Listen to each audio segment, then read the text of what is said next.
2 வாரமாக நம்ம கொஞ்சம் சொந்த குரலில், அதாவது இப்போ ஒரு 3வது தண்ணி இந்த தோட்டத்துக்கு பாயும் போது ஆரம்பித்தோம். ஓரளவு சொந்த குரல்லே வீடியோ போட்டுக்கிட்டு இருக்கோம். இப்போ நிறைய நண்பர்கள் இங்கேருந்து நீங்கள் சப்போர்ட்டு, ஆதரவு, கமெண்ட்லாம் நிறைய பண்ணுறீங்க. சொந்த குரலில் வீடியோ போட சொல்லி நிறைய நண்பர்கள் கமெண்ட் பண்ணியிருந்தாங்க. அப்போ நம்ம நிறைய, அதாவது எப்படி சொல்ல அப்படிங்கிற மாதிரியாக தெரியாது, நமக்குள்ளேயும் ஒரு 1000 கஷ்டங்களும், பல வேலைகள், பல சிக்கல்கள், இந்த மாதிரியாக நிறைய விஷயம் இருக்குது. அப்போ நம்ம இங்கே வீடியோ போடும்போது நீங்கள் சொல்லுத ஒவ்வொரு கமெண்ட்டும், ஒவ்வொரு ஆதரவும், அதாவது ரொம்ப இல்லாட்டாலும் நமக்கு ஓரளவு ஒரு ஊக்கத்தையும் உற்சாகத்தையும், இங்கே இருக்க சோகத்தை மறக்க வைக்கிறது.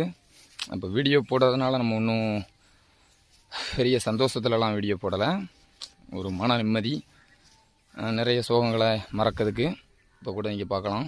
இதுக்காக தான் நம்ம சோகம் மறக்க ஒரு வீடியோ.